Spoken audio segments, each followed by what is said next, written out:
Life doesn't always go according to plan. Sometimes it breaks you. After a training accident left me paralysed from the neck down, I had to rebuild my body, my mind and my life. I'm Ryan Curtis, and every episode we dig into the chaos that shapes who we become. Before we get into the episode, it'd mean the absolute world to us if you could follow or subscribe on whatever platform you're currently listening to this on. For you guys, it's just a small click of the button, but for us, it's huge to grow the podcast, to get bigger guests on and have more interesting conversations for you. Thanks so much and enjoy the episode.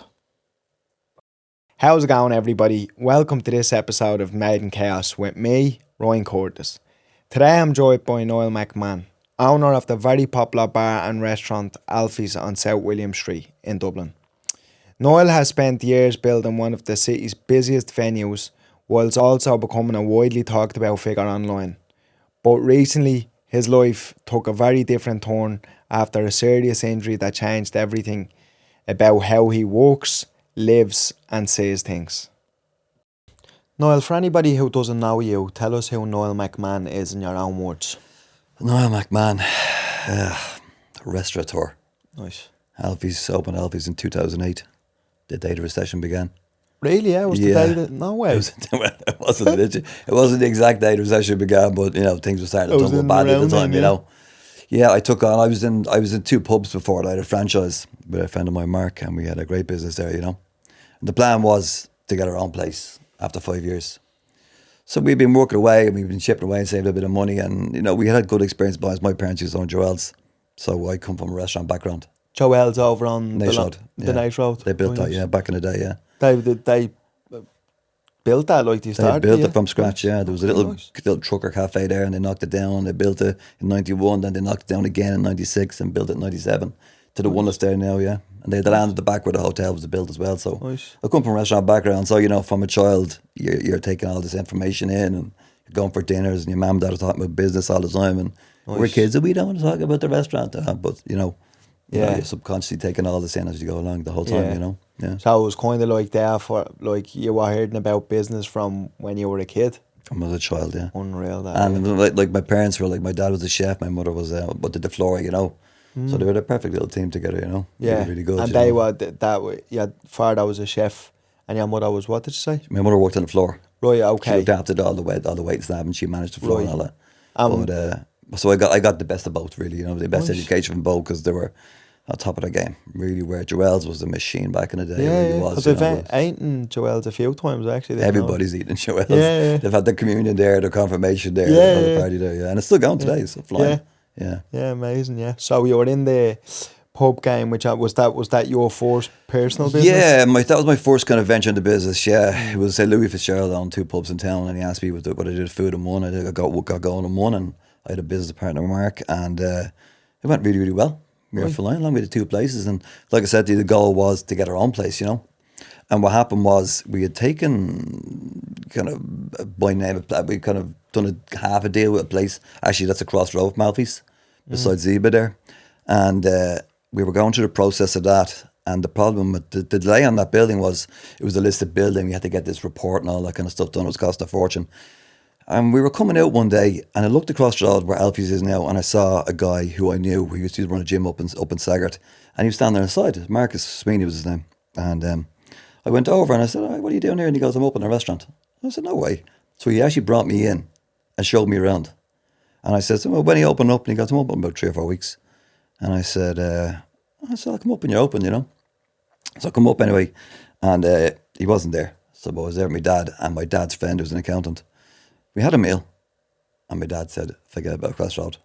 You're going to get this for nothing in a few years. This fella doesn't have a clue what he's doing." No way. Yeah, so what happened was... Sounds like you're not all right. So what happened was then was he... a year went by, and he... sorry. Oh, okay. A year went by, and he... things went down Swanee. So I ended up buying it off the receiver. Right. And so it was pure by chance, yeah. And this where Alfie's is now? And so Alfie's was born from then, yeah. Right, okay. Did the deal in kind of February 2008. It took a few months to get going. And I got in, I opened, I actually My goal in life was to have my own restaurant before I was 30, and I actually signed for Alfie's the day before, on the 10th of June 08, which is the day before my 30th birthday. Nice.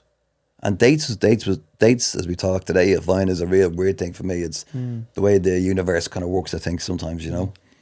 So I opened up, I got the keys on the 10th, and I opened up on the 25th of June 08.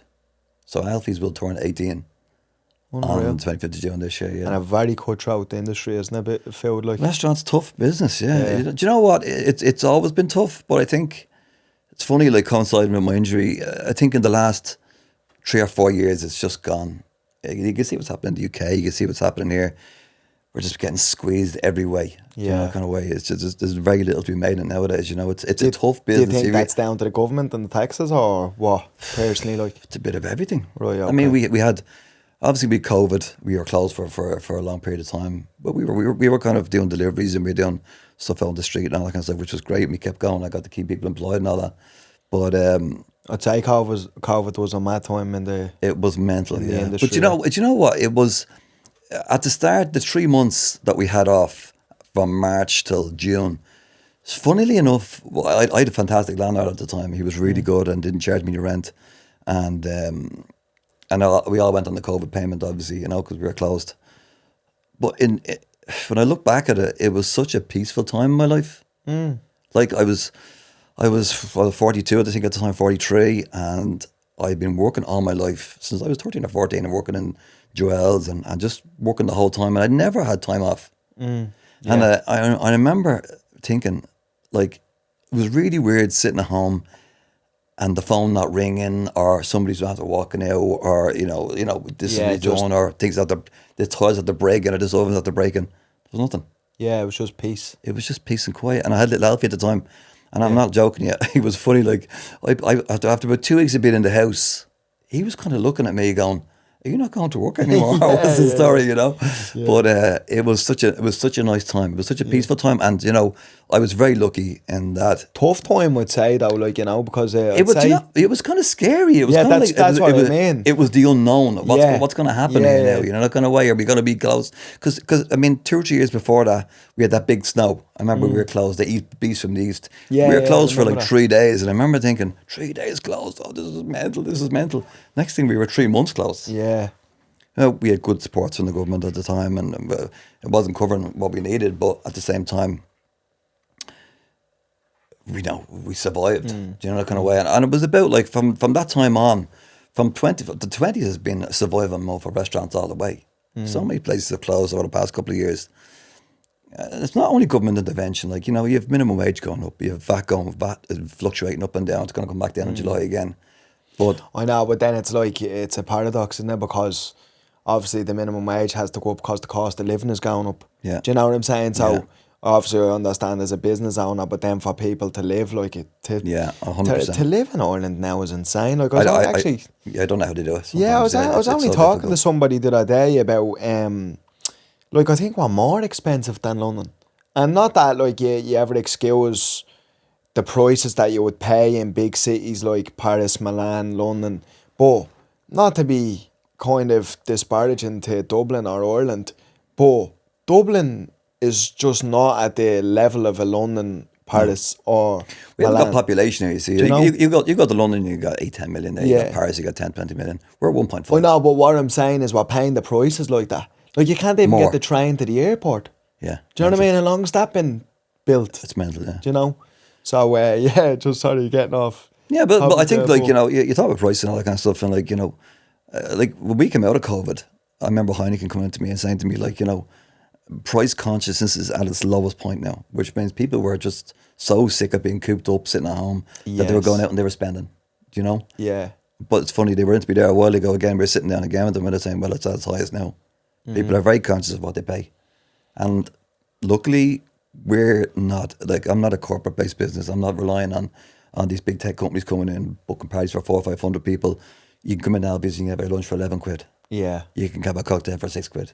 Yeah. We do our little plates deal. Good advertisement, this. Good little plates deal as well. Like, we've always been a value for money kind of place, you know. Like, we used to do cocktails for £5 back in the day when we could afford to do them for £5. Yeah, because I remember, you know, even when I used to go out to nightclubs and stuff years ago, we would we'd gone to sing and stuff, but we'd be in Alfie's before we ever even went to sing, you know. Yeah, well, we were Just the kind of the pre-place before you went to sing. Yeah. It's still like that. Still like that today, yeah. But yeah, it's you've been around a long time. Yeah, we're 18 years there now, and it's funny. I was saying there that Alfie's will turn 18 this year. Yeah, so I said to myself, do you know what? If you were born on the 18th, if you were born on the 25th of June, oh wait, you're going to be 18. You can come in and celebrate your birthday for us. Yeah, For free. Yeah. And I never knew before I met you, and I was talking to you that Alfie's is actually named after your little York. Was it Yorkshire Terrier? Little Yorkie, Yorkie Alfie, yeah. He was like a little celeb. He was unbelievable. I used to bring him into work. You used to have him in there. I'd have him under my arm, and people would be going, "Boy, God, that's Alfie." Yeah. It's like if with somebody famous. Can we take a picture with him? You know, that was a big thing. You know, but he was such a little character. He really was. You know, yeah, little character. What were you like growing up? Like, what was your personality like? Because the reason why I asked that is I think you have to have a certain personality to be a long-term business person, like with stress and pressure and. Yeah, do you know, when I was younger, I was very quiet. I was quiet enough kind of kid. I wasn't the cool kid in school like that. Oh, okay. You know, I was a geeky kind of kid in school, yeah. Yeah. But I think, you know, it's funny, you talk about stress and you talk about, you know, pressure in restaurants, and there's massive pressure and there's massive stress, but I didn't realise that because I lived that all my life.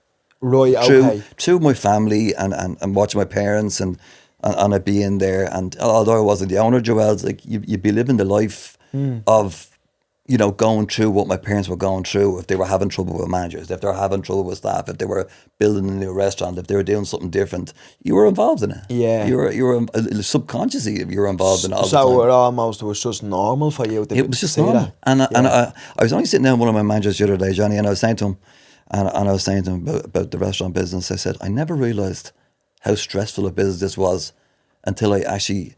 Like I've been off work now, sick now. Not off work, but I was off work for a year and a half when I got injured. Right. And it's only when I went back I realised how stressful a job this actually is. And people down the years have been saying to me, like, that's a very stressful job. Is that, is it? Yeah, because it's kind of like a known thing, isn't it? That like the food industry is very, very stressful. And I think we talked about it off camera as well. Just people are just so rude. Like, do you know what? 99% of people are very nice. Yeah, I know, but I've seen it a few times, and like I was saying, like one of the examples that I gave, like a couple of times when I was years ago when I was in John Davis doing Christmas shopping, like the way people were getting spoke to, and I actually remember turning to one or two people and going like, can't speak to people like that, like they're stressed and understand you have to do what you have to do, and you're need to get all your Christmas presents in and whatever, but it doesn't give you the right to speak like that to people. Do you know what I mean?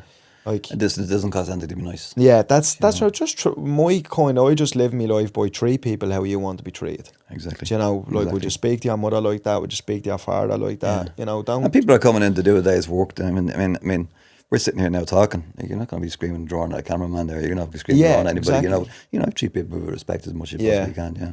But yeah, it's getting back onto what we were saying, it's a stressful industry though, but you said when you only realised that after getting injured after your accident, when you came back, when I came back, it was like, I remember when I had my surgery and when the doctor came in and told me what was going on and what the situation was, he told me this is life-changing. And that stuck with me. I'll never forget him saying it that day. And I thought, I'm gonna be struggling to walk. I'll be this, that, the other. But it wasn't that.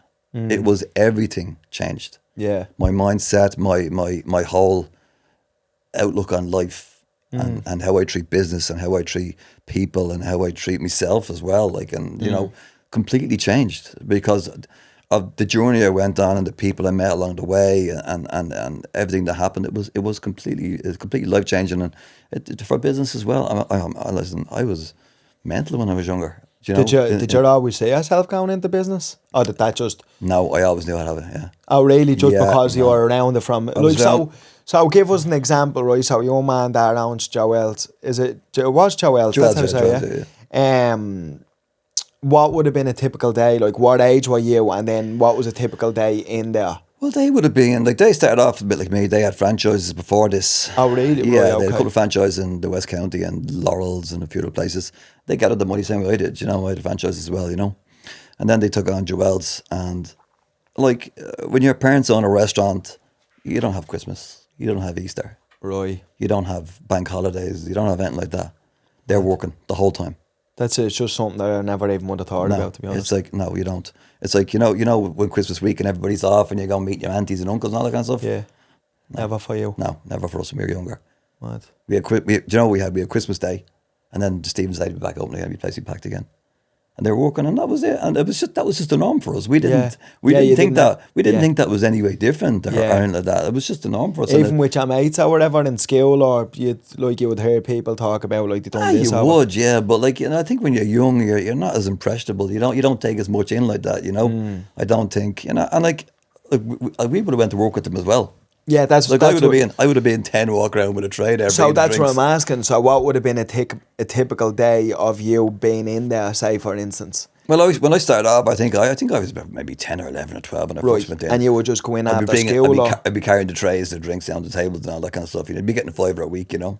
Oh, wait. Deadly. Yeah, that was your little pocket money for the week, you know. Class. This would have been early 90s, like 92, 93, like, you know. And we grew up in the business. I have a sister as well. She worked as a waitress, and when I was finished school, before I kind of finished school, I knew what I was doing. I knew I was going to work in Joelle's. Right. And I worked as a combi chef there, and I trained up there, you know. And that was a great experience, you know. And like my dad would have been the head chef for the first year or two, you know. Yeah. And I remember on my first day, and I was cutting up lettuce and doing something, and my dad was there, and he goes to me, "You're never going to be the greatest chef in Ireland, but there's a good chance you'll be the best organised chef in Ireland. With everything in place and all that kind of stuff." Oh, right, okay. And I was always like that. Yeah. I was always kind of say you had OCD a little bit, or? Not OCD, no, I was just organised. Yeah, okay. You know, I have a tattoo on my arm that says, "Fail to prepare, prepare to fail." Yeah, so true though. It's true for a lot of things in life, but not what happened to me 2 years ago. Yeah. You can't prepare for that. Yeah, of course. And I think when it comes to fail to prepare to fail, I think it's like, everybody thinks it's from Roy Keane, you know, and he did say it, you know, but it was how the art of war came from, you know. And it's just like, you know, especially with business, with a restaurant business, like my growth in a restaurant business was from a chef's perspective. A lot of people start restaurants, they've never worked in the kitchen in their lives. Like that guy I took Alfie from, he never worked in the kitchen in his life. Yeah, right. He never managed a restaurant in his life. He was going in as a businessman to run it, whereas I was going in as a chef and a manager. I'd worked on the floor as well. Do you think I did everything? Do you think, obviously you were saying you covered all positions, everywhere. Do you think that was a benefit for you? That is a huge thing. I mean, when I opened Alfie's first, I never worked in a bar before. Never. I'd done the food of the franchise and the two pubs, but I never pulled a pint, never made a cocktail. So how come you didn't come straight into just a normal restaurant? Because it's kind of like a bar / Well, Alfie's wasn't like that at the start. When Alfie's first opened, it was very kind of, what's the word I'm looking for? Gilded mirrors and chandeliers and, you know, brown seating. It was nothing like it is now. Okay. Yeah, that kind of, the restaurant business is a bit like fashion industry. You kind of have to be changed, and you have to be kind of moving with the times, and you have to be, and like that's what I did. Like when I opened Alfie's first, I remember I did the menu first, and I think I had 5 steaks in the menu. Really? Yeah, like this is gonna, and I'll explain this as it goes along, but I had 5 steaks in the menu, and it was a real male orientated menu, you know, right? Because I thought that's what the business was. Yeah, for sure. And the shit hit the fan straight away in 2008, and nobody did any money for this. So it was kind of like, right, I need to adapt here quite quickly. Like I was doing bottles of wine for like 50, 60 quid. Like you can pay 60 quid now for a bottle of wine, Alfie's 18 years later. Yeah. So I quickly had to adjust. And I remember what happened was Bernard McNamara was my landlord, you know, and he was one of the first big guys to go to fall, you know. Yeah. So I had got into Alfie's in 08, and you know, I met all the solicitors and everything, all the bits and pieces, and what happened was nobody contacted me to say, where are you paying the rent, or where's this going, or where's that going, all that kind of stuff. And to be honest with you, I was so in the shites of everything. I the taxes had lapsed, everything, you know. And I remember coming into work one morning, and I woke up one morning in the house, and I got 2 letters in the door, and one was from revenue saying I was 90 grand, and the other one was from the landlord saying I was 75,000. Now I hadn't had the piss in. Fucking hell. And I was just so trying to keep things going with the staff and the cost of everything had to go on the start. Heavy bill to get hit with when you're on your bollocks, you know? Come here, unbelievable. So what happened was, I grabbed Alfie, I went up to British Bay, walked up and down the beach, had to think to myself, how am I going to do it? Like, I got myself into this, I can get myself out of it. Yeah, love it. So I walked around the beach with Alfie for about 2 hours. I jumped into the car and I was driving back to Dublin. I rang all my suppliers. I said, listen, I'm in trouble. I'll get out of it. I'll be dealing with you for a long time. I'll pay it, but I need 2 months. You Yeah. know? I think out of 16 suppliers, I lost 3. They said no. Because they were under pressure as well. Yeah. Now, I paid them. I never not paid anyone in my life. Yeah. I paid everybody, every cent they owed. And I went back to the house and I came in the door and I turned on the TV, and I'll never forget this. Turned on the TV and it was Japanese men out for lunch, and there was like a Discovery documentary thing about it, you know. And they were skewering live baby octopus and eating them, and it was a kind of show of manliness that this is how they eat their lunch, and because the octopus can choke you from the inside. Right, okay. But in the corner of the screen was a plate, a rectangular plate with 3 things on it. There was a little bit of sushi, a little bit of fish, a little bit of rice, a little bit of sake, and a rectangular plate with 3 things. And I stood there and I paused the sky and looking at it going, that's a great idea. I'm going to do that with my food. So I got a pen and paper, I put 2 lines in it, I put 1, 2 and 3. Category 1, category 2, category 3. I put the starters in the first section, mains in the second, and the sides in the third, and we gave a free drink. We did it for £10. No way. And that's what saved me. I came into work the next day and explained to the chefs, this is what we're going to do. Just like little tapas, you can have a lunch. Yeah. And we called it the lunchbox. Nice. And I just went from there. But yeah, would there be more margins rather, on alcohol than food? Food's more labour intensive. You've got a kitchen porter, you've got a commis chef, you've got a chef, you've got a waiter, you've got a manager, you've got a host. Bartender. Oh, Yeah. Well, there you go. One bartender. But in terms of the actual product, would, like, say for instance, you know, people are only gonna eat once, where if they're there for, then say for instance, They got a couple of drinks. Yeah. That's what you're hoping for. I mean, even now, like, that runs the same now. Like, you want people to come in for the food. Like, we charge like 11 quid for lunch. There's still a small margin on that, but you need to do a volume at it. You need to be busy for that, you know. But then you're hoping somebody's going to buy a garlic mayo, they're going to buy a bottle of Coke, or a glass of wine, or they're going to buy a Guinness. All the little extras. Yeah, and that adds up. Yeah. Was there a moment early on in your life that you realised that you had a certain drive and a certain mindset for business? I think I said at the start, from a young age, it was just ingrained. It was just ingrained. It wasn't something. There. It wasn't something that I subconsciously said, yeah, I'm going to start my own business tomorrow, or I'm going to do it next week, or that's it. I did have it in my head that I wanted my own place before I was 30, and the thing, I think the catalyst obviously for Alfie's was the 2 franchises before that. And as I was in the middle of them 2 franchises, my dad came to me and said to me, listen, he says to me, you've done well here. He says, you know, would you be interested in coming back to the restaurant? And I said no. I says, do you know what? I'm out on my own now. Yeah. I'm gonna keep going on my own. I says, you've worked hard all your life. I said, yeah, I said it and relax, you know. My dad retired. I think my dad was 48 when he retired, 48, 49 when he retired. He was my age now. Yeah. When he retired, you know. Would you almost felt like a failure going back to your dad's restaurant at that No, point? I would have been Noel if I had gone back. I know I wouldn't have been Niall, you know. Yeah, I don't think it would have been fair on me or him, you know. Yeah. I could have done it. There was no problem. I have a good head for business, and I know I've survived a lot of stuff down the years, business wise. And but I think that I was never going to go back. I wanted to be Niall. You know, I didn't want to be Noel. You know, but What do you mean by that? You didn't want to be? if I had gone back there, when your dad was here, or when your dad was here, Right, here, and I didn't want to be, in the shadow like that. You know, that kind of way. Yeah. I kind of wanted to make my own way, and like people come into Alfie's now and like, oh, you're Niall's dad. Do you know that kind of way? It's kind of, when I was sick when he took over, you know, which was just unbelievable, you know. Yeah, no way. Because obviously I've met him before, and he's serious. Like, you can just tell. If you spend enough time with him, you'd be doing anything, because he just has this certain drive and energy about him, doesn't he? Like, you know, that's one thing that he's just very. We had lunch that day. He was in trouble. He was in trouble by a story, and he said, "There's a man can talk." And you're saying the same thing about him. Yeah, you know? I remember just getting that energy from him, and just he was very captivating, and I was like, you know, I understand, and that's why I was going back to the personality thing with you, because with certain people, I look at them and go, oh, I understand why you're in the position that you're in.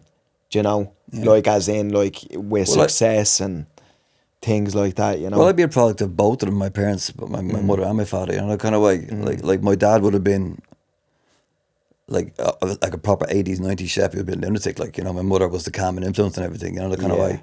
She was very conservative with everything, you know, and, you know, controlled everything really. Like my dad was the worker. He was a real hard worker. He was a real grafter, you know. Yeah. My mother was a grafter as well, but she was a lot more calm than he was. So I think, you know, I've got a bit of both their traits, you know. Yeah. But I think when I started Alfie's first, I think I was more like my dad. But I think now I'm more like my mother. It's in a funny kind of way, you know. I mean, obviously circumstances have changed. What would you say, like, growing up in the restaurant, like, what kind of traits did you develop just from growing up there? You got an appreciation for money, you know, for if you go out there and you work hard, you get well paid for it, you know. Yeah. I got good work ethic, and my dad was fantastic. My mother and father were great workers, you know. Yeah. My sister was a good little worker as well. And like, you know, and like I remember being brought into the kitchen when I was 17 and like being told to the chefs, it doesn't matter who he is.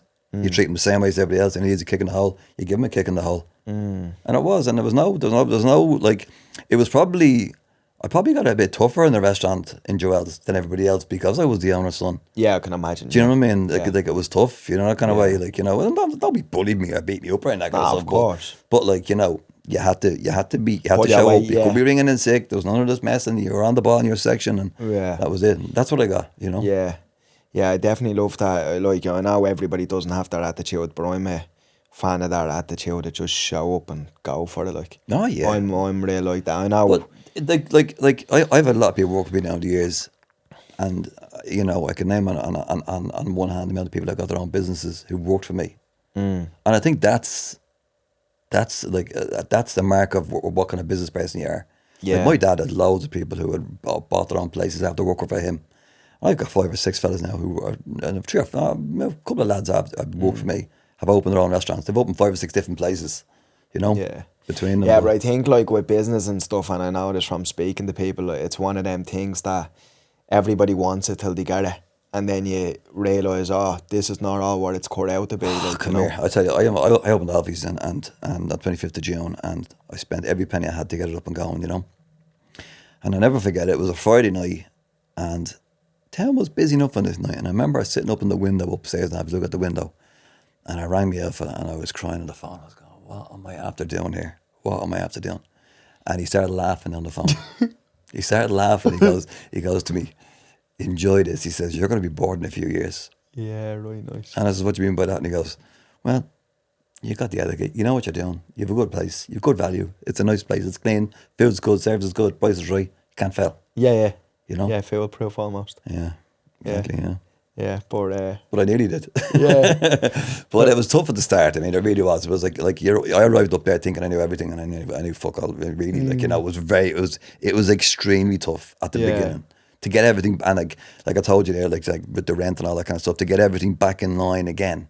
It took about 3 or 4 years. Yeah. And anybody tell you, like, in business, it takes a couple of years to get going and to pay it off. And there's a big capital outlay in a restaurant. You got fitting out a kitchen there, there's big money. You're fitting out a bar, you're fitting out a restaurant, furniture, everything. Like, and Alfie's is a big place. Alfie's is nearly 5,000 especially square South foot. William Street as well. I couldn't imagine that's an expensive street. Yeah, there was a restaurant there when I arrived in, but it was in need of a lot of work when I came in, you know. Yeah, it's an expensive street as well. Like, do you know what I mean? That the location is. That's a great location. But you know, it's funny. Do you think you kind of had a little bit of that? No, I don't want to say like, not arrogance or anything, but did you think because you were around it your whole life, you thought like, Ash, I'm just kind of rolling here? Yeah, that's exactly what I thought. Like, I was like, this is gonna be a doddle, like, you know what I mean? Like, and not there's gonna be a doddle, but it's like. You just thought you were well equipped. I didn't care. Yeah, I didn't care. I knew I was gonna be. I knew it was going to work. Yeah. Although, and we come on to injury later, like, you know, although you have that little fella in the back of your head, way back in the back of your head going, this is not going to work. You're like, shut up, you. I'm not make this work, you know, that kind of way. And that was it. It was, but once I got going, it flew then, you know. Would you say your dad had the biggest influence on how you approach life? Mother and father, biggest influence, yeah, definitely, yeah. And like even through the early days and I've been in church and all that kind of stuff, it was like, if I needed advice, I'd call him. Yeah. Do you know, and their advice was just absolutely, you couldn't put a value on it. Yeah. You know? Well, again, they were at the bin there and they made all the mistakes. And, you know, like, Yeah. I think, like, people who's in a certain position and because I truly believe, and that's why I encourage people to do kind of the hard stuff, because I believe one of the best ways to learn anything is to just keep on fucking it up until you get it right. Yeah. That's my opinion, you know what I mean? That's the way I've only learned, through failure, failing, and then you just fail less, and then, you know. But I mean, definitely if you can get somebody that's going to stop all that and just go, I see what you're going to do there, don't do that, done that, do it this way instead. Exactly. I'd rather that, but I'm saying sometimes you probably wouldn't, because you need to feel the Find failure, your own I way. think. Yeah. And that's what I did with, like, Alfie's. Like I said, I could have gone back to Joelle's. You know? And that would have been the easiest thing to do, to be honest with you.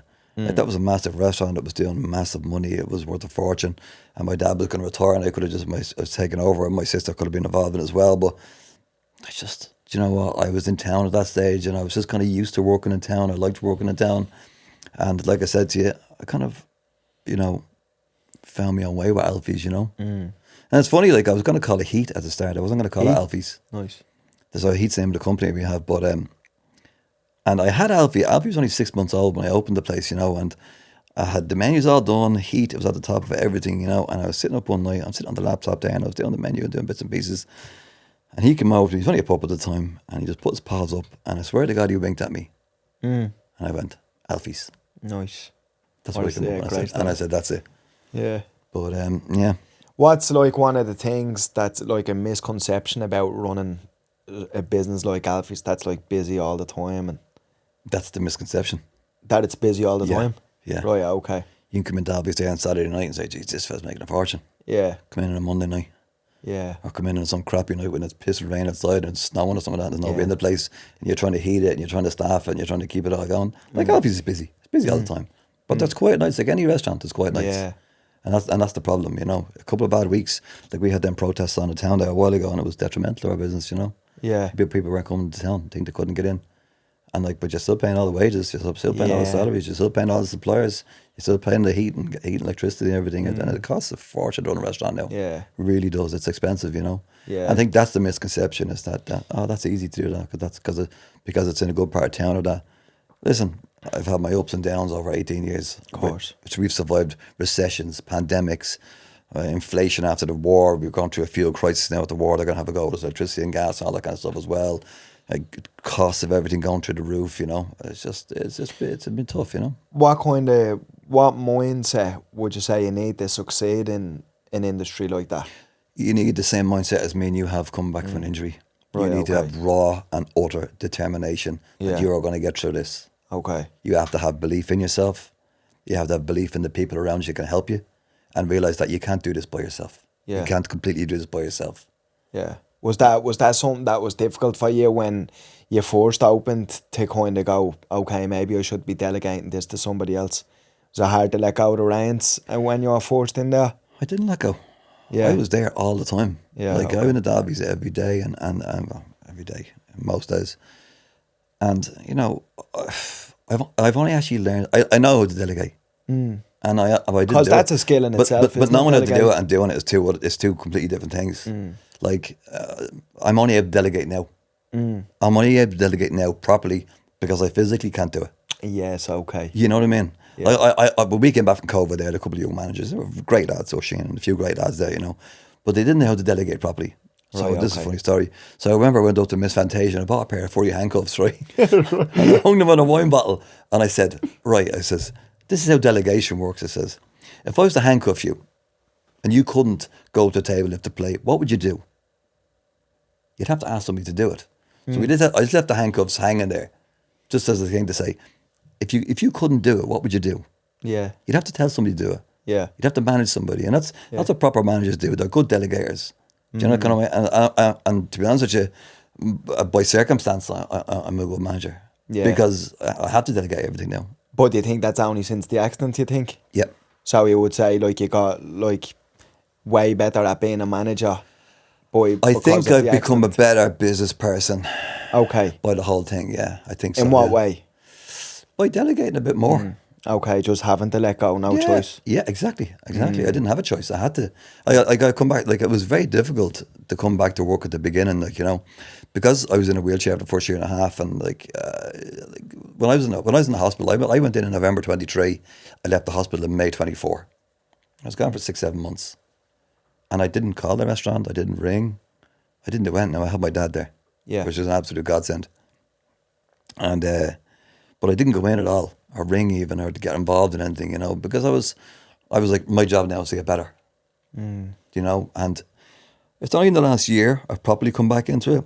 I've been involved in everything, and menus and staff and direction and the social media, all that kind of stuff, But everybody's delegated little jobs now, and they have the stuff to do, and it's worked out to be I think to be a better business person. I'm a lot calmer now as well. Yeah. Like I said earlier on about the surgeon saying life changing, it is. I'm a lot calmer than I used to be, Do you think that's because, obviously we're going to get into the injury now in a few minutes, but do you think that's just because the injury kind of made you slow yourself down? It made me look at life in a completely different way. I was driven and business and busy and make money and try and keep going, get all that kind of stuff. But now I think I have a different perspective on the whole thing altogether. It's like all night would have exploded at certain things happening in the restaurant now. But I was very calm about it now, I think, and just let's just sort this out. Yeah. Let's just get this sorted out and let's just go with it, Before we move off on business, what would you say is the toughest moment you faced in business? My toughest moment in business. I'll take two if that's okay. Yeah, go on. I think that day when the letters came in the door. And I owed all that money. Right. And I hadn't got it. I remember going off that day, like I said, down to the beach, and I remember the stress of that day. I still remember the stress of that day. Yeah. And I remember... Because they weren't small bills. Oh, that was big money then, And I think that, and I think the second most stressful day I ever had was the first day I rolled in a wheelchair. Right.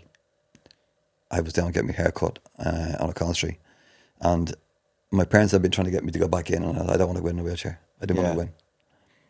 And I got the Lewis in that morning. I wheeled down to Lewis. I live in Sandyford. Got the wheel down to Lewis. Got the Lewis into Collins Street. Went over and got my hair cut down off Foley Street there. And I was rolling through it. That was my first day in town on my own. And I went up to see the what was the thing they had there where you could look into New York? Portal. The portal, yeah. Yeah. I went up and looked at the portal and all, because I'd seen it on social media, but I'd been in the hospital the whole time I'd been open, And I was wheeling up there, and then I was wheeling down on Collins Street, and I didn't know if I could wheel that far or not. Yeah. And I kept on wheeling, and the next thing I knew, I was at Andrew Street there, the bottom of South William Street, And I rang my mum and dad and I said, he's at the car, and like, no, we've just ordered lunch, and they were egging me to come up to the restaurant, I was like, okay. And they're like, come on up, and I was like, all right. And I remember getting to the bottom of South William Street in a wheelchair.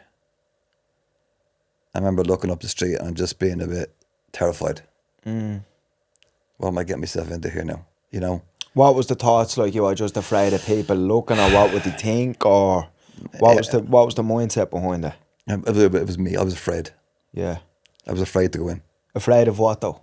Everything. Right. How people were going to perceive me in a wheelchair. How was I going to get in? Or how were people going to look at me in a wheelchair? How were they going to, It's mad, isn't it? Because obviously I spend time in the wheelchair, and you just never think. As somebody who just walks around all day, you just don't think about things like that until you're in a wheelchair, like what you just said there. How am I going to actually get into this place? I remember wheeling up the road and I got up to Alfie's, and it was the first time I'd seen it in 7 months, I think 7, 8 months. And I came up and I went on the footpath, and I came up to the front door, and Simon came out to me, and big hug, and my mum and dad were sitting outside there, and I kind of just pushed myself up and sat in the chair. As soon as I sat into the chair, everything went. I was just like, I'm home. Really, yeah. That's what I felt like. I felt like I was home. Nice. Like I was terrified. At the bottom of the street, I was terrified. Yeah. And just sitting down, I was just like you talk about like a moment turning from absolute being terrified to feeling like I'm at peace. I'm home. I'm at peace now. I'm okay with it. And from that point on, I was okay. It didn't bother me at all. Yeah.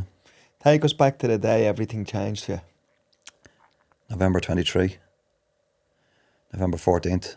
I know that because me and my dad were looking at me steps that we found there a while ago. I used to go back and look at the steps from that time, you know. And the day before was 22,000 steps. And then nothing. Man. Man. I was in work and I got this little pain in the back of my right leg, you know. And I was never one for taking a painkiller and that kind of stuff, you know. And I was sitting down talking to my friend Darren as he was having lunch at dinner with his girlfriend. I said, I'm not pain in my leg, you know. Very sore, you know. And I took 2 paracetamol away and I said, geez, I'm going to go home. It's very sore, that, you know. So I went home that night and I woke up the next morning and my leg was pins and needles and on fire. And my folks were in America at the time and I rang my dad and I said, my leg's very strange. I said, it's a very strange feeling, you know. He said, go to a chiropractor, your back's probably out, you know. So I went to a chiropractor following day. Still very sore. Gave me a couple of clicks and I felt okay. That was on the Tuesday. On the Thursday night, I was out for dinner with Dexy and we were walking back. We were down in Temple Bar somewhere, walking back up to his car.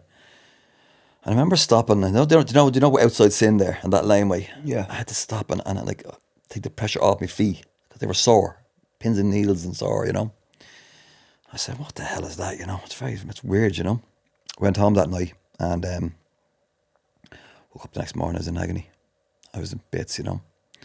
So I rang Dex. I said, "Listen, he'd bring me down to the VHI. Something wrong here, you know." So brought me down. This is on the Saturday then. Saturday morning. Down to the VHI. No, didn't do it on the Friday. Sat at home in pain all day, taking a painkiller, thinking I'll be okay. Yeah, like, you'd be grand. trying to man it, you know, that kind of way. I'll be all right, you know. Saturday morning, Dex came over and got me and went to the VHI. Went in, walked in the door, and in the time I put my name down to the time the doctor called me in, I had to take my shoes off. My feet were swelling, they were sore, you know. So put me in a wheelchair, brought me in, and she said to me, "This is a spinal injury." And I was like, "No, it's my legs." She goes, "No, it's a spinal injury. You need to go straight to the hospital." No way. So I was like, "Okay." So where do I go? She goes, "Go to the Mater." So Dexy brought me into the Mater. So literally at this stage, this is by the hour, like this is deteriorating, like, you know. And Dexter threw my arm over Dexter's shoulder and I limped into the Mater and I sat down in the waiting area and waited. So after about 5 or 6 hours sitting there, and you can imagine the Mater on a Saturday night, it was just chaos, you know. And got into the A&E then, you know. So they had a look at me and she said to me, "We're going to do a scan, an MRI on you and see what's going on, you know." So I said, "Okay." So they came up to me about 5 o'clock in the morning, brought me for an MRI. I fell asleep, then woke up about 8 o'clock. She came back in, she goes to me, "Okay," she said, "it's just a bit of small bit of swelling on your spine." She said, "We're going to give you some medication, send you home." I was like, "Great." Because my man, they were terrified at this stage. They were in America, so, you know, they will we come home and say, I'm going to be all right, grand, you know. So with that was on so that's on the Sunday morning, Sunday all day. So Sunday all day, I'm like, is anybody going to come over to me or what's the situation here, you know? So nobody came near me. I said, "So I get medication to go home?" And she's like, "Oh, we might need to do another test." And I was like, "Oh, okay, what's the story with this, you know?" So anyway, what felt like 2 weeks was literally 2 days in the A&E, but I was in absolute agony. It was like pins and needles. It was like there was a giant rock on my legs and they were on fire. That's what the pain was like. It was just unbearable. And God bless one of the nurses in there. She gave me these strong painkillers and knocked me up. I was actually in tears. It was pain. It was unbearable. So they came back to me and I said, "Well, am I going home?" And they're like, "No, we need to do a few more tests." And at this stage, like I limped in there with my leg. I was still walking. At this stage, I was baby crawling on the walls to get to the toilet. And like, as I sit there and talk about that now and think about that now, the thought of that, like obviously in hindsight I know, but at the time, I had no idea that in the next 24 hours I was going to be completely paralyzed. Yeah. And like I'm not an athlete or that, because I was in decent enough shape and I cycled everywhere, electric bike now, given that, and I walked everywhere, and I was obviously in the restaurant, you run them down all day, you know, very active person. But to think that in a 5-day space you're going to be paralyzed for nothing, like if a truck hit you or you fell off your bike or you did something stupid or something happened, you can almost reason it and understand even with that. me, like obviously happened to me in training, so like I knew. You knew why it happened. Yeah. To you. Yeah, You know? and that's the thing that comes up later on. But like, I didn't know what was going on. It was really weird at this stage, you know. And then they came to me on the Monday evening and goes, "We were sending you to Beaumont." Now, all the time, my mum had been made Dexy. His sister's a nurse, and he was kind of giving her the information. She was saying this, that, and the other, you know. So I said, "They're sending me to Beaumont in the hospital in an ambulance, you know." And he rang me and he goes to me, "Listen," he says, "No, I have a clue about this." He says, "Beaumont is neurological." He says, "It's something serious." He said, "I don't want to panic you." I said, "Panic me?" Is it pure panic, like, you know what I mean? You're going to give me a heart attack before I leave. No, heart failure at this stage, you know. So anyway, they get me to Beaumont, and I still don't know what's wrong at this stage. Like, I had about 6 or 7 different doctors in going, "Did you lift a weight? Did you do something? Did you do this? Did you do that? Did you do the other?" You know. A quick word from our sponsors, The Ink Factory. If you're looking for the best tattoo studio in Ireland, The Ink Factory in Temple Bar is one of the highest rated tattoo studios in the country, with over 5,000 5-star Google reviews. They're home to 30 expert artists, including award-winning talent covering every style from fine line to full custom pieces. They also offer professional piercings from just €25, including jewellery. So whether it's your first tattoo or your next one, you're in safe hands. Visit www.theinkfactory.ie or follow them on Instagram and TikTok at The Ink Factory. No, nothing happened. Did you fall off anything? No. Did you take anything? I was like, no, nothing. So I got to Beaumont on the Monday night, tests all day Tuesday. I'll never forget it. Wednesday morning, 5 o'clock in the morning, I'm lying in the bed. I'm asleep, and next thing I wake up, I'm surrounded by 5 surgeons, masks and all that. I thought I was dreaming. And he said, the surgeon said, the guy who did my operation, Galan, he says to me, "We know what's wrong with you." I was like, "Okay." He said, "It's a cavernoma." I was like, "What's a cavernoma?" And anybody I've spoken about this injury since says, "It's a cavernoma." Nobody's ever heard of it. Sounds like a pasta dish. Exactly, yeah. Plenty of cheese on it, yeah, exactly, yeah. But basically, it's a cavernous blood vessel in your spine. It's an inordinate blood vessel that's there. But it was there since I was born. Right. And it burst at T11. Could that be in a situation in your life that never burst? And Yes. One or two, the doctor told me 1 in 200 people have it, but they don't know. Oh. It doesn't show up on a proper MRI. I had to have this like special drink.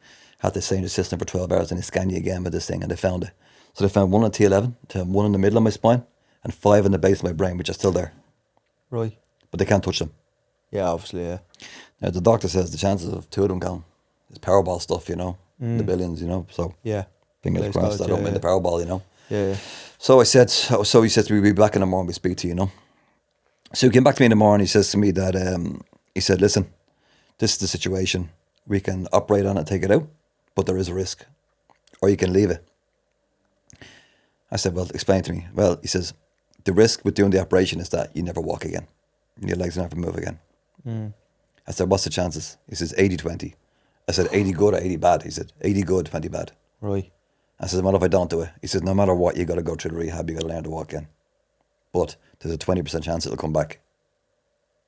He says, "We can stop the bleed, and it's a tiny operation, or we can take the whole thing out, which is a bigger operation." So I says, "Take it out." He says, "Think about it." I said, "I don't need to think about it. Just give me the paper." I signed it off. Take it out. So it was a Monday morning. I remember that at this stage my mother had come home, and my dad was still in America, and they had the little dogs that had organised Sherry to come home as well, you know. So my mum was there, and I went down for the operation that morning. I remember being very calm about the operation. I wasn't. Why do you think that was? I don't know. Right. I don't know. I was still in pain, like, but I was like, I remember being really calm, and I remember everybody talking to me that morning, and my mum was there that morning to see me off down to the thing and all that kind of stuff, and I went down and had the operation.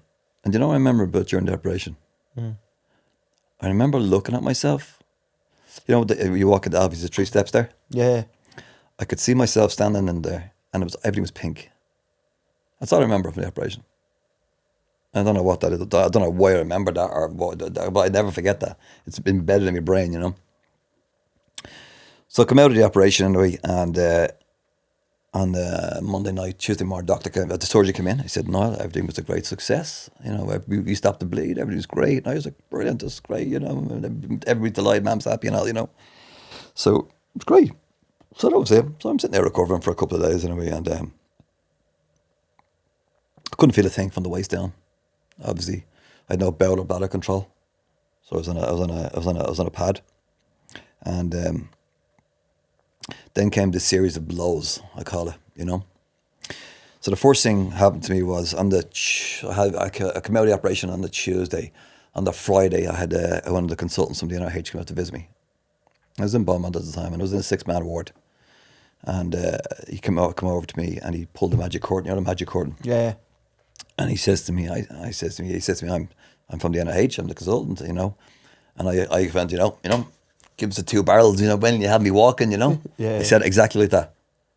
And he said to me, I'd be preparing to spend the rest of your life in a wheelchair. No way. He just said it to you like Just that? like that. That blunt, didn't you? And I went, what? And I said, "No, McMahon." He said, "Yeah." And I said, No. I says, "My surgeon told me that my operation was a success." Now, obviously, I'm drugged up in the eyeballs at this stage of everything, you know. And do you know what? He said that's blunt. It was a complete and utter miscommunication. It wasn't his fault. Right, why?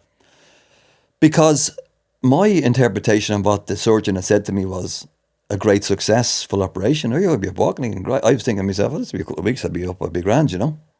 Well, sort of it wasn't. And he hadn't spoken to the surgeon and they hadn't consulted really, you know. Yeah, but why did the surgeon say that to you if... Oh, because it was a success. They took the cavernoma out, they stopped the bleed, and it was a great success. But but he did tell me, like, you know, but I think it's like, I'll talk about this a lot, is like, you pick out what you want to hear when a doctor's talking to you. Yeah. You probably know this as well. Like a doctor say something to you and you go, "Oh, I'll pick that good part out. I don't want to hear the bad part." Yeah. Like and the surgeon probably said to me, like, you're gonna have a serious rehab here, and we don't know if you're gonna walk. He probably did say all that to me, but I was just like, successful operation. That's all I had. Yeah. Do you know what I mean? I was 8 to 20, boom. yeah, I'd be out of here in 2 weeks. I'd be bouncing out the door here, you know.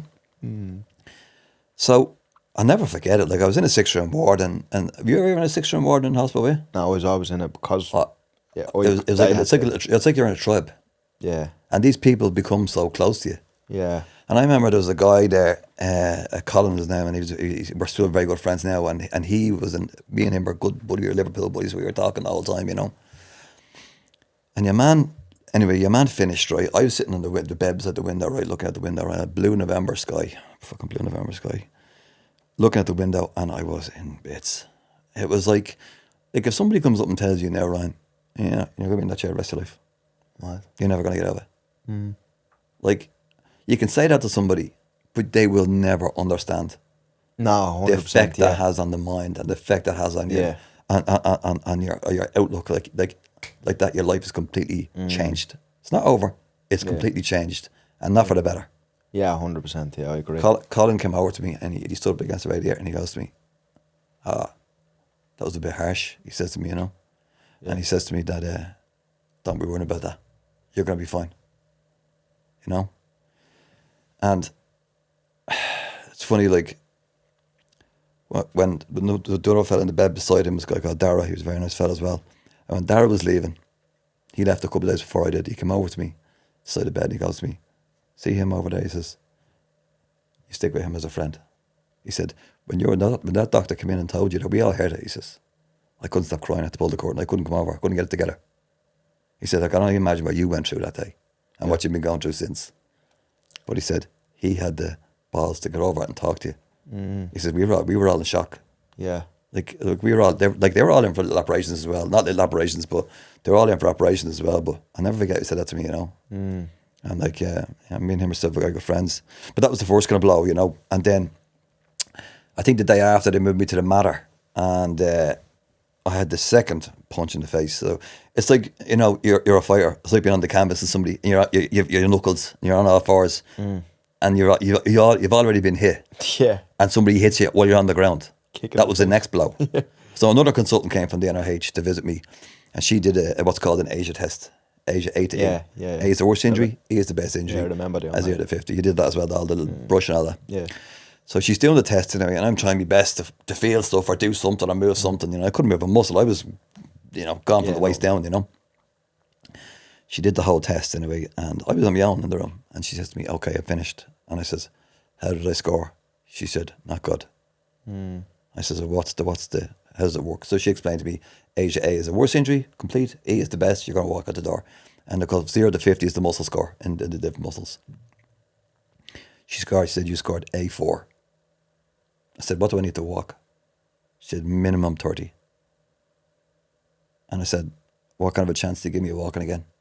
She said, less than 1%. What do you say to that? Yeah, like, I mean, the guys already told me I'm in a wheelchair rest of my life. Like, I'm thinking to myself, wait, I can get out of that. You know, I have another consultant and telling me, you know. But the thing to remember here, and you could relate to this as well, is that all the time when these people are telling you these things, it is in their opinion. Yeah, well, that's the In way my I thought. opinion, you're never going to walk again. Yeah. In my opinion, you're going to be in a wheelchair the rest of your life. And that's something I completely missed. Like I said to you, you're only taking the headlines of what these people are saying to you. Yeah. You know, there's all different chances of different things happening in this situation, but you have to listen fully to what they say. So that was the second blow. So I'm on the deck already. I'm after getting punched. I'm on the thing, punched again, lying on the ground. The next day, the guy comes into me, Ted from, he was the bowel and bladder specialist, you know, and he came into me and he was going through the bowel and bladder program. And I was like, okay, yeah. And I said to him, how long do I have to do this for? He says, what do you mean? I said, is this for like a week or two? And he said to me, no, this is the rest of your life. I was like, what? He goes, this is the rest of your life. And I said, what's the chances? Like, I always say the same thing. What's the chances of me recovering from this, you know? He says, less than 2%. And I was just like, Jesus Christ, this is anything. And I said, what else have you got? What else have you got? You know? So after them 3 hammer blows, like I was in the matter at the stage, and like this is maybe a week and a half after the operation, you know. It's a lot to digest, isn't it? It when is, they're telling you all? yeah. And they had me on every pill under the sun at the time, and I remember going to the doctor saying to them, and I felt great. I felt okay. Head was great. Everything was good. Obviously, I was not there giving me stuff to make me feel good, you know. So I remember going to the doctor saying, you know, I think I'm on too much medication, and I'd like to come off this, and I don't want to be taking too much, and blah blah blah. And they're like, okay, yeah, you sure? You're like, okay, yeah. Oh Jesus, the next week. I couldn't stop crying. I was in bits. It was more my head. Right. Like, obviously, I was in agony as well with what happened. You know, it's like your spine completely ripped out and put back in again. Do you know? It felt like, imagine sitting in your bare arse on a brick. Yeah. That's what it felt like. I don't know if you had that situation. Yeah, but I felt like the nerve pain for me was the worst. That was the worst thing I've ever felt, was the nerve pain. Yeah. I remember when I was lying, because bearing in mind I was from the neck down. So when I was lying on my back, there was a 2-week period where I was in ICU and they actually couldn't sit me up, because I was hooked up to this machine that was fusing my spine, or whatever they told me. I forget the name of it. But because I was only looking up at the ceiling, it was like my arms felt like they were out windows, like, do you know what I mean? It was like it didn't felt like they were a part of my body. Yeah. But like what you were saying, it's the It's the same, yeah. It's Like, the nerve pain, I think. Yeah. It's hard to differentiate between nerve pain and actual muscle pain, you know, which I can now. You probably can as well, Yeah. you know. But yeah, it was just hammer blow after hammer blow, and I just couldn't get it together. And you know, I remember a weekend not long after that, I was lying in the bed, and I started doing this thing where I was like, okay, I should be getting up now. I should be getting dressed now. I should be having my shower now. Yeah. I was going through my day. I said I should be walking out the door now. I should be walking down to Lewis. I should be going into Alfie's. I should be working now. I should be going to Grogan's for a pint. I should be getting to Lewis home. I did this for 3 days. 3 days. I was going mad. And you know, you say somebody goes, he's gone mad. I was literally going insane. Because I just couldn't, my mind just couldn't comprehend what had happened. Yeah. And like I said to you, It's very like, hard to accept it, isn't it? yeah. I was like, what have I done? Like, you know, I mean, like I got a bad eye disease when I was younger as well, and I thought that was my card. Do you know, the kind of way I can deal with that, you know? But yeah, and like I remember my mother and my sister came in one day, and it was a Sunday, and I was raw and screaming at them. Nothing to do with them. Yeah. They were trying to help me, and Yeah. they were saying to me, and I was just fucking losing the rag. And eventually I just called them. I said, I need the doctor. Doctor came down to me and I said, "This, I need to get me something." I says, "I have to get this right before I can get that right. Yeah. So put me on whatever you have to put me on to get me back on track, you know." So they put me on antidepressants and put me on a stronger painkiller and this, that, and the other to help me sleep and all that kind of stuff, you know. So I spent the next, what long was I in the Mara for? I was in the Mara from November until early January. They were fantastic in the Mara. They really, I mean, the health service gets slaughtered in this country, but I tell you, the staff are just unbelievable. Yeah.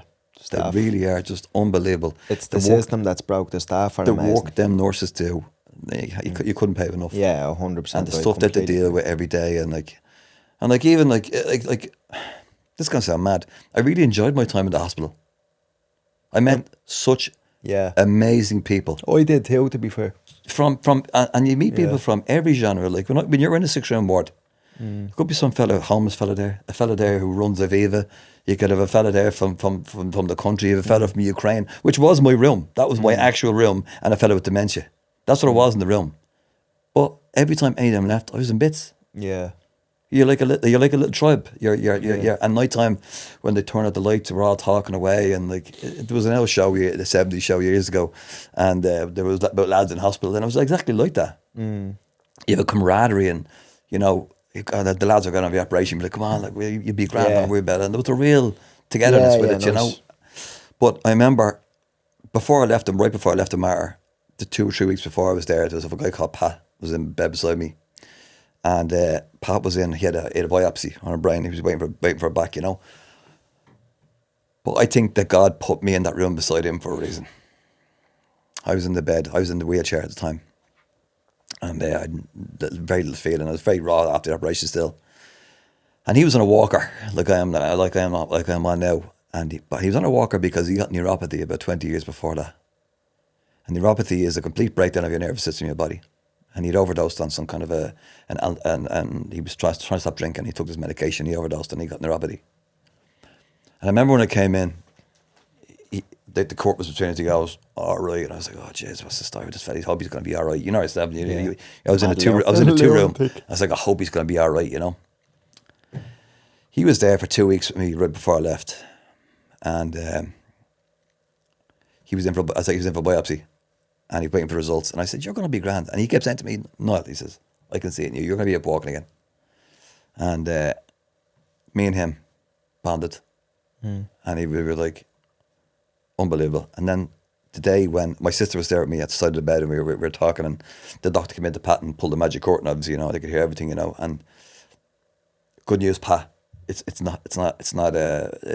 It's okay. You don't need to have it done. And me and my sister started crying. And it was like tears of joy for him. Yeah. But tears of sadness. Why can't somebody come in and say something nice to me? Yeah. I'm after getting fucking absolutely hammered over here for the last 2-3 weeks. Why can't somebody come in and say something nice to me like that? You're going to be okay, or you can go home or something, you know? So Pat went home anyway, and Jesus, I was in the NIH. I was home for 3 or 4 months later. I was home for a weekend. I got a phone call at 11:30 Monday, Saturday night. And the fella on the phone says to me, "Are you a nurse in the Mater?" I said, "No." And he better hang up the phone. I said, "No." I said, "But I was in the Mater recently." I said, "What's it about?" And he says, I think his name's Pat Tyler, I think his second name was. He says, "I'm Pat's brother." I said, "Oh, yeah." He said, "Okay." He goes, "Oh, Pat died yesterday. He fell down the stairs in the house." I put the phone down, and my mother were watching TV. I turned the TV off. I said, "Pat's dead." Because my mother and father knew him as well. Coming to visit me, you know what I mean? And he was such a nice fella. He really was. And I was just like, I was devastated. Yeah. Like, I think that was one of the... I'd never had a friend die close to me, you know, that kind of way. And I spent 2 weeks with him. Of my whole life, of 42, 43 years of my life, I spent 2 weeks with him. But it was such an intense 2 weeks. Yeah, but he obviously had such a profound impact on your life. He did, yeah. You know? Yeah, and bear in mind as well, like, crazy 2 weeks as well, like, as in... So much going on. Yeah. Yeah. Do you know, like, I would say, like, mad things can happen in that short period of time because of the stage you're mentally, physically, emotionally. No, you know? yeah, emotions are all over the place. You know yourself. You're going to. It's mad, isn't it? It's funny. Like me and you've been. I keep saying because of course. our injuries were in around the same kind of time. It was It wasn't far apart, and we've gone through the. Yeah, because we actually know each other through Conor Ryan. Didn't Conor Ryan? Yeah, put Conor you put us together. Yeah, exactly. Yeah. Yeah, Conor rang me. Yeah, said, "You want to talk to this fella?" When you talk to him, I said, "Yeah, it was great," and it's been unbelievable. Yeah. But I finished up on the matter anyway, and I got into the NIH, and I think how did I get there? I think I went down to the car with my parents, an ambulance. I can't remember. I think it was an ambulance. So anyway, I got there and I was terrible. I would say I was terrified coming to NIH, but I was very apprehensive because, like, I was kind of sad to be leaving the matter, and because I met such great people there. Yeah. And even at the start of my time in the matter, like, they used to come in and wash and all that kind of stuff in the morning and all that, And at the end I said, I wash myself, and he'd be like, I was like jelly here, and trying to get yourself up to wash yourself. And I had a bed beside the window. A little baby seagull used to come up every morning. I sit in the windowsill every time I got washed. And my last morning he didn't turn up. And I always thought that was profound. And I always thought, I wonder what happened to the little fella. Do you know, kind of way? He used to watch me every morning. Yeah. It was really weird. It was like there's so little to do in hospital. Yeah, like, it's mad, isn't it? Like the things you pick up on. I used to lie down and count the tiles on the ceiling. The things you'd watch. Yeah, exactly. The things you'd watch and things that you'd notice that in everyday life you wouldn't care about. And it's like it just goes in slow motion or something, isn't it? Time. Yeah. When you're just lying there.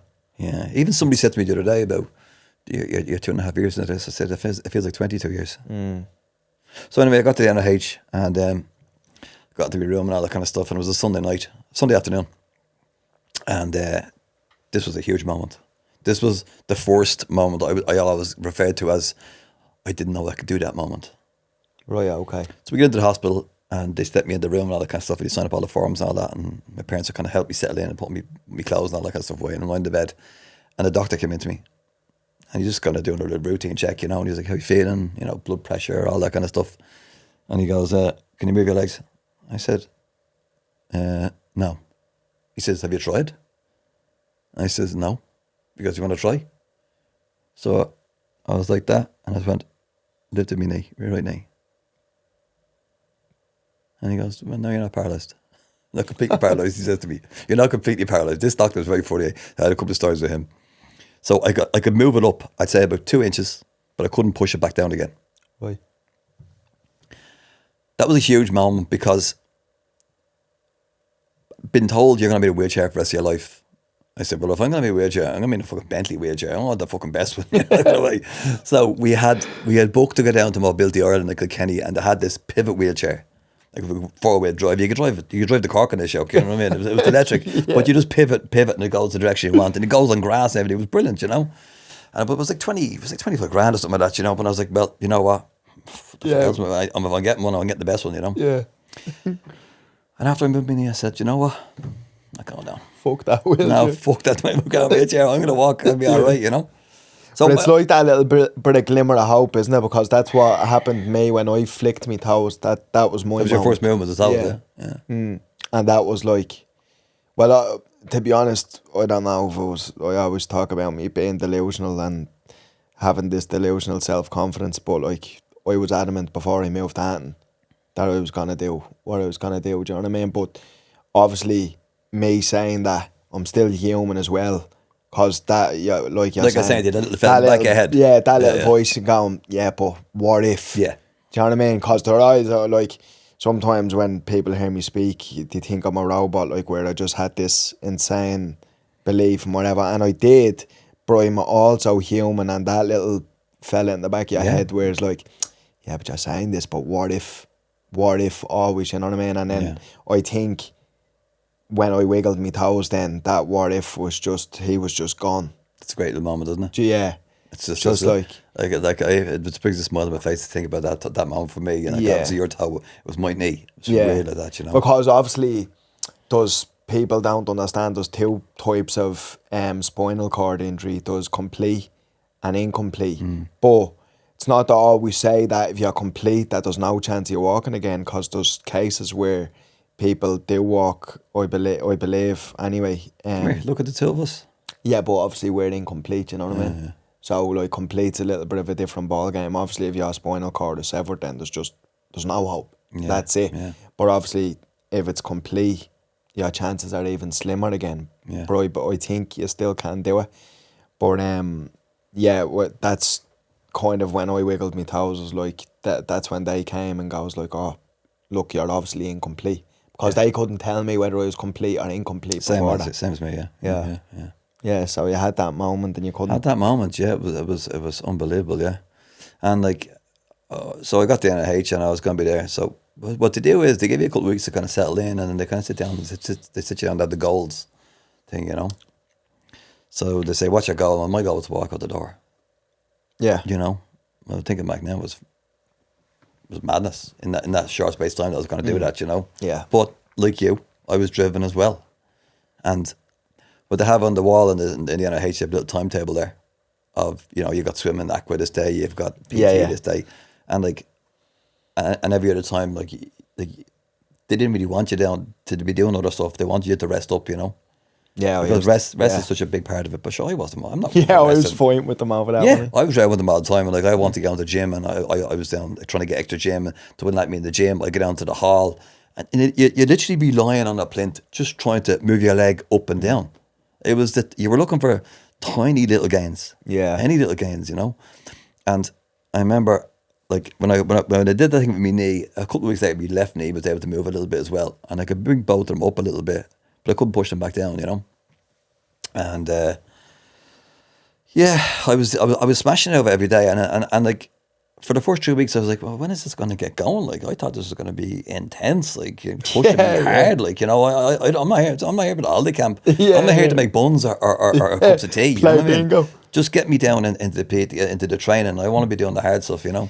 I know, but it's so funny, right? Sorry to cut you off, but while you're saying that, because one of the questions I had for you is what do you think the difference is of somebody who comes back from this type of injury or who doesn't? And in my opinion, it's that willingness to want to go and work hard, because you've seen it and I've seen it. There's so many people who shy away from that and they succumb to them negative thoughts of, all right, I'm going to be in a wheelchair for the rest of my life. And I think a lot of the time then they give up on themselves. And in my opinion, if you give up on yourself, you're toast. You know, that's especially true in life. But with this injury, like if you are not the one who's clapping the loudest for yourself for you to get back to your feet, it's done, you know. And going back to what you were saying there, like your mindset was like, I'm here for the hard work, let's go. Do you know? But why I'm saying that is I've seen so many the opposite, like where they're just like, I'm just not getting out of bed today. Just they got beat before they even tried. But like we were talking about business at the beginning there, I had dogged determination all the way. Yeah, and I think you were asking me before what defined your character, or what brought you to that character, and you see my dad the way he is. Yeah. And you never met my mother, but like the two of them are extremely driven as well. Like, you know what I mean? And like that's what rubbed off on me. Yeah. And my sister as well, you know. But I think that you're asking me what gets you over. Fucking hard work. Yeah. And like there's no easy road here. Yeah. And you know, I remember being in the hospital and the occupational therapist asking me in the NIH, she goes, would you say this is the toughest thing you've ever done? I said, out in a fucking restaurant in the middle of a recession. I said, a little bit of walking, it'll be no harm. I said, no bother, you know. So she was laughing, you know. But yeah. There's plenty of people in there who I met along the way who were just amazing people, but they were beaten. Yeah. And they were beaten because somebody told them, you can't do that. Yeah. And it's unfortunate, and no matter what anybody told me, and I know you're the same as me, no matter what anybody told me, I was still going to get up. I know, but it's so crazy, isn't it, that there's a direct correlation, because that's where, when I say to people, you know, like I get hundreds of messages from people all the time about like, oh, what kind of treatment did you do? What did you do? You know, I say anybody, I always make it clear that it's a very, very, very small amount of people who come back from this type of injury. We had this conversation before. Yeah. But even in saying that, that's not to say that you have to be that person who doesn't come back from it.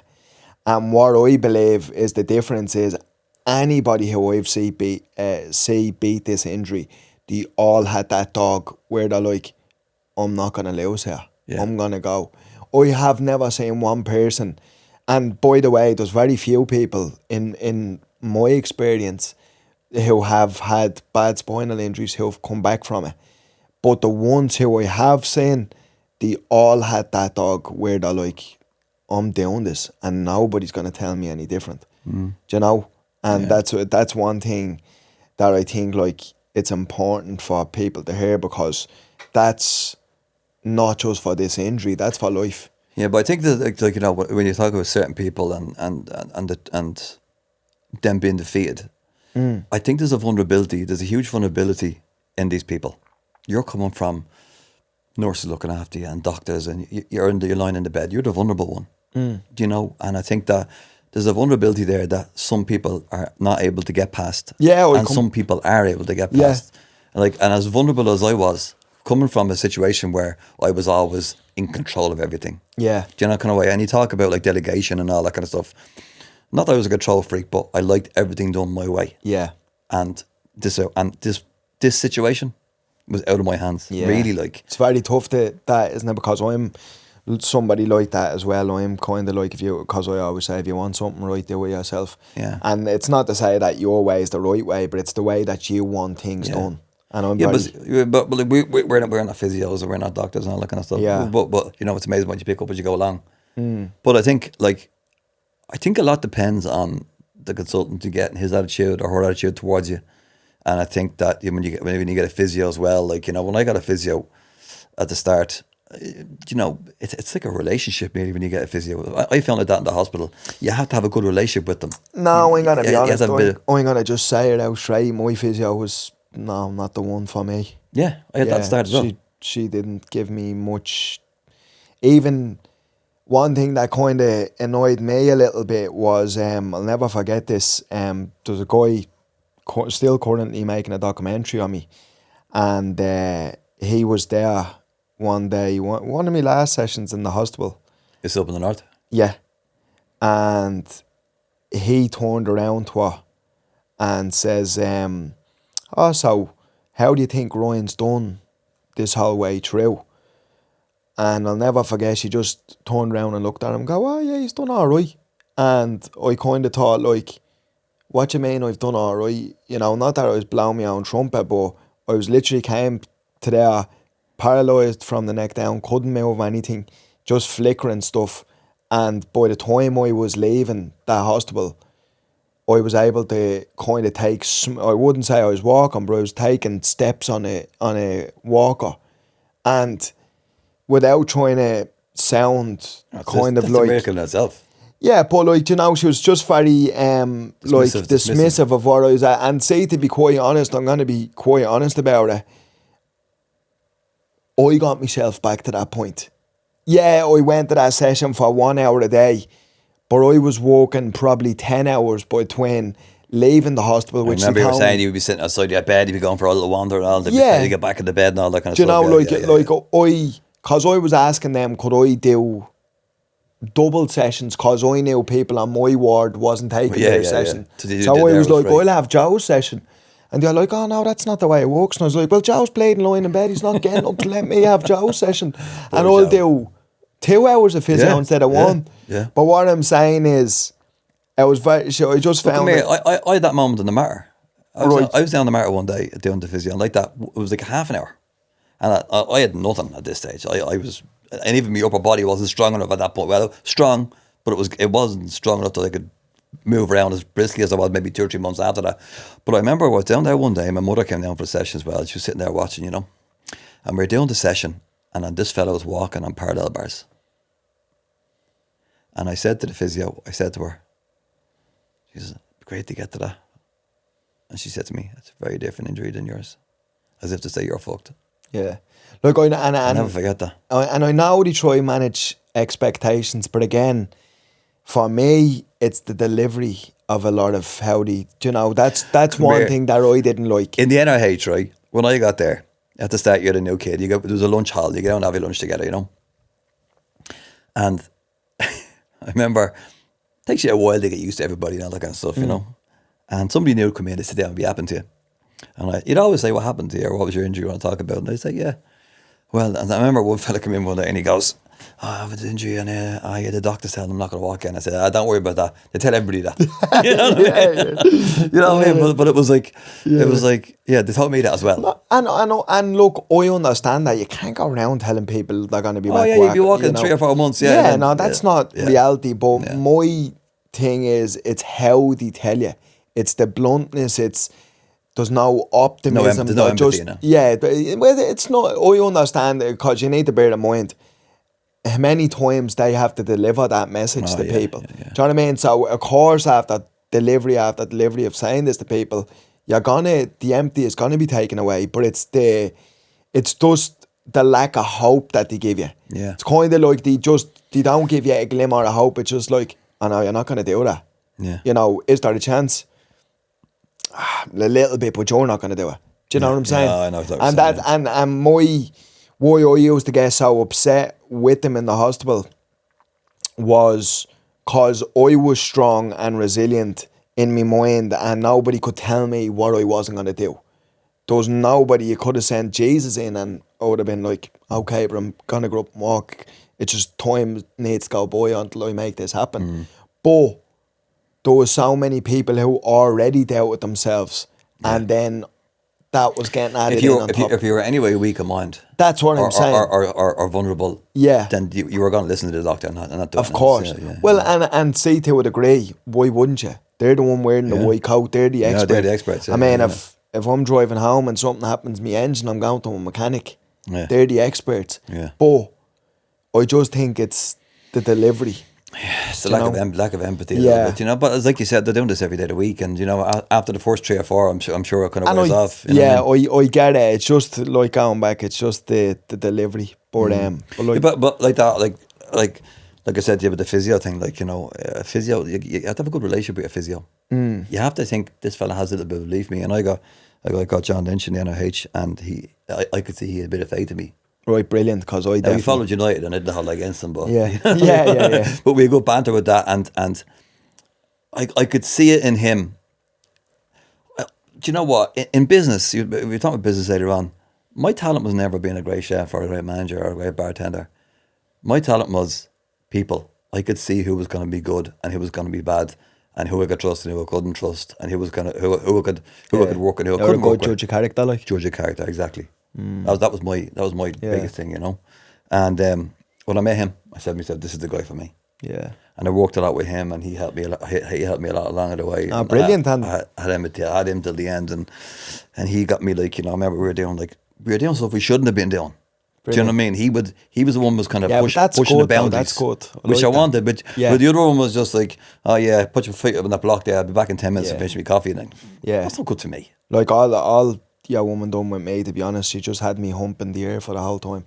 So trying to get the glute bridges and all that kind of stuff. I would lie on my back and I would just hump the air, and that's kind of all we ever done. Yeah. But again, sure, I was going outside the gym. I was going outside the hospital and getting in gym sessions with other people. Do you know what I mean? And I don't care about saying it now. Well, because what I say to people is, nobody cares about your life like you cared about your life. Oh, you're right there. You know, and not to be, you know, this was just my experience, and obviously not everybody was like this, you know, in the hospital or not, and there was only certain people, but like it was like, same as. It was just like, some people are there to clock in and clock out, and it's just a job to them, where, like, you know, I had some amazing nurses, like, again, wouldn't even be here without the nurses. Experience, you know, and me two spinal surgeons, like, you want to talk about mindset and whatever, mindset doesn't mean anything. If they didn't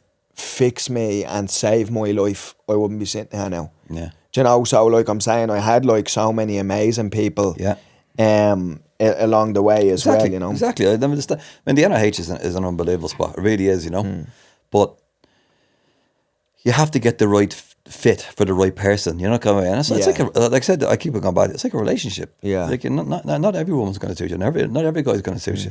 you know, but when you get a good one, and you have a good relationship with that person, you can really work and it's really good then, you know. And but you know, I stayed in NIH then for 5 months, and I met again just unbelievable people, and like I was thinking, oh, this is terrible now. And there was a chap Owen beside me, and he was in he had an accident on a bicycle, and he was a quadriplegic now, a proper quad, couldn't move, you know, blinking just to communicate, you know. And you think you have it bad. Yeah, 100%. And I think these people are just their resilience is just that is just beyond anything you can comprehend. Crazy. If you're having a bad day and you're giving out about the traffic, or you're giving out about some wanker in work or some job or something like that, do you know, go in and sit down at NIH and talk to a few people there. Yeah. And see what they're going through every day. Oh, it puts everything into perspective. And that's what I'm saying to you, like life changing again. Yeah. Yeah, and like I talk about this a lot. Is like my life, that changed everything. All these people in there. What would you say the biggest difference is how you look at life now in comparison to before the accident? I would have been very business driven, and you know, I wouldn't say materialistic, but I liked have nice things like that. But no, I couldn't care. I couldn't care now. I'm just like, do you know what I want to do? I want to walk. I want to walk on sand. Yeah, it's a little thing. I'm going to Spain in a couple of weeks, and it'd be nice to put my feet in the sand. It's just little things like that you just completely took for granted before that. Well, it's like you can have 1,000 problems, but when you have a health problem, you only have one problem. I'll tell you what, and I don't think people really realise that. So the NIH was good, you know, and obviously, like I said to you, my goal was to walk out, and I didn't walk out. But I'll tell you a funny story. Every day we used to be all the lads down and the guys and girls down to fit down the lunch hall, you know. So somebody used to bring a packet of biscuits every day, and we'd all have a few biscuits down there, you know. So it was my turn away, and I said, you know what? There's at the back of the NIH, there's a big hill right now. It's like that. You'd be struggling to walk up this yoke, and there's a little at the bottom of the hill. So I got a big bag, went over and I bought 50 packets of biscuits. It's my last day. So I went down, and I'd been up and down this hill a few times. The OT had brought me down once or twice for a little excursion to the coffee shop, see how you get on in public and all that kind of stuff. Because the NIH is a bubble. Everything's flat. You don't have to do anything. Everything's made for you. It's all very. It's an amazing place, but it's a bubble. It's not the real world. Yes. So I've been up and down a few times, and I tried to go up the hill, and I'd stop maybe 4 or 5 times. You'd put the brakes on, you'd be fucking bollocks going up the thing, you know. It was my last day, and I knew I wasn't walking out the door, and I said, well, do you know, I'm not walking out of here, but the hill will not defeat me. Went down, I got the biscuits, I got to the bottom of the hill, I took a few good breaths, and I started rolling up this hill. It's about 500 yards. I was rolling up, and I was like crawling up the thing, you know. Never let go. Didn't put the brakes on once, and I said, I'm going to make this today. And his office is kind of halfway up, and there people go, do you want a hand? I was like, nope, I'm beating the hill today. And I'll never forget this. I was about 30 yards from the top, and there's 3 lads painting outside. And they saw me saying no 2 or 3 times to people. And they said, you all right, boss? You all right? And I was like, yeah. Well, you can do it, come on. And they clever like, come on. They were like, come on. And I was like, come on, push it in. I made it to the top of the hill. Unreal. And it's like, I remember, you know, when you were in the wheelchair, yeah. Yeah, I remember like getting to the top of that and nearly getting into floods of tears, but didn't really want to because I didn't want to be emotional in front of the lads and all that kind of stuff. And you talk about it today about mental health with Robbie and all that kind of stuff, and like the mental strength you need. And I'm not saying not to cry. I cried many times during the situation. Yeah. But the mental strength you need, not even the physical of rolling up a hill, the mental strength you need to keep it together around everybody is immense. And there's no medication can help you with that, I don't think. There's very little medication can help you with that. You have to be strong with it. You have to be positive as much as you possibly can. And it's difficult to be positive all the time. Of course it is. It's difficult. It's difficult to be like that, you know. And like there's very vulnerable moments and all, you know. So that was my last day. So I went home after that, and the physio had been able to be parents and said, listen, when he goes home, you know, it could be a bit rough for the first couple of days. I was thinking, I'm grand. I'd be get home, blah, blah, 3 days.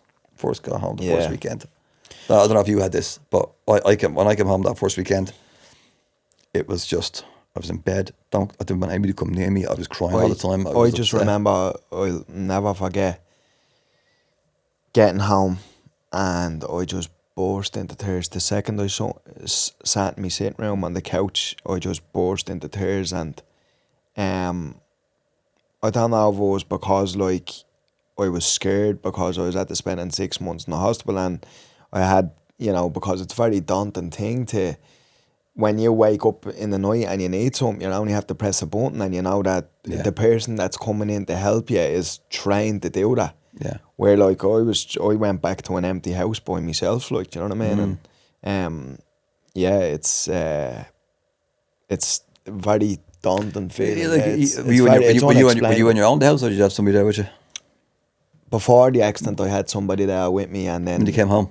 when I was on my own coming home. I was very lucky when I came home. I had my parents in the house. Yeah, I was on my own. Yeah, But I was still in bits, like, you know what I mean. I understand exactly your situation, because, like, do you know what it is? I think it's you're coming back a completely different person. Like, you're not coming back the Ryan Curtis that left that house before he got injured, and Ryan Curtis that came home to the house, and then Niall McMahon that left and came home.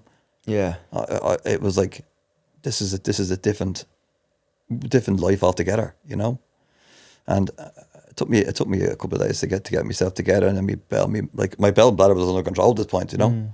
But I just lost control again, like 2 weeks. I don't know what it was, food or what it was.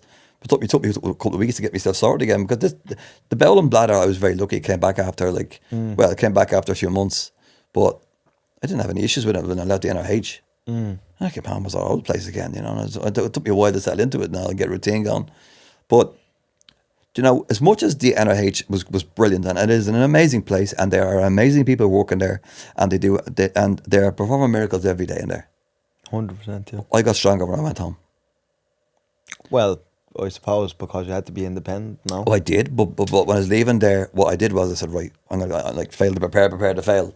Before I left, I said, right, I'm going to get myself a PT.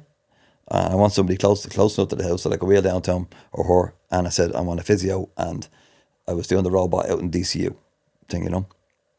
So I rang this fella, Alex O'Brien, who's based down in Sandyford, and I rang him and I said to him, I'm looking for PT. He goes, yeah, no problem, yeah. I said, I'm looking to do private. He goes, no problem. I goes, I'm in a wheelchair. I said, have you done that before? He said, no. He says to me, have you? I said, no. He says, well, there's two of us in it. You know, and I'm still going to him, and he was amazing again, because he pushed the boundaries a lot with me. Yeah. Do you know, kind of way he did stuff that we probably shouldn't have been doing. Yeah, you need to find people who are willing to push the boundaries. Because he didn't have that therapy background. Yeah, I think we were doing a lot of stuff that, like, strengthening stuff and all that kind of stuff that, not that was dangerous. Yeah. But he was pushing me. Yeah, I agree, because I had somebody like that. Shout out Johnny Neeson. So, the movement was how he used to take me from the hospital. And I had like some of my team from the Irish Strength Institute and Marina One Gym, and they used to come up and do sessions with me, Paul McCormick as well. Though I had like a lot of people you need that, who used to come in, even me massage guy Chris. I had like a whole team, and it takes a village to get you back on the feet, you know. But that's the vulnerability in it. Yeah, so, you know, kind of way. That's what I'm about that, you know. But what I'm getting at is they were all willing to push the boundaries. Yeah. But I believe it's because they weren't, I don't want to say indoctrinated into a system, but kind of like they didn't know the system. Yeah, so they didn't come from a physio background. Yeah. So they were just willing to just go with it. They were treating you like a normal person. Exactly. And that's what Alex did for me. Yeah. Whereas the physio I went to, she was great and all that kind of stuff. And she was good, and she gave me some great things. But I found with physios is that they're great for a certain period of your recuperation, and then you come to a point where you think, do you know what? I can't really go any further with that person. Yeah, they've taken me as far as they can go. And I've changed physios a couple of times now. I have a guy called Matt Ryan who's very good at the moment, you know, and he's great.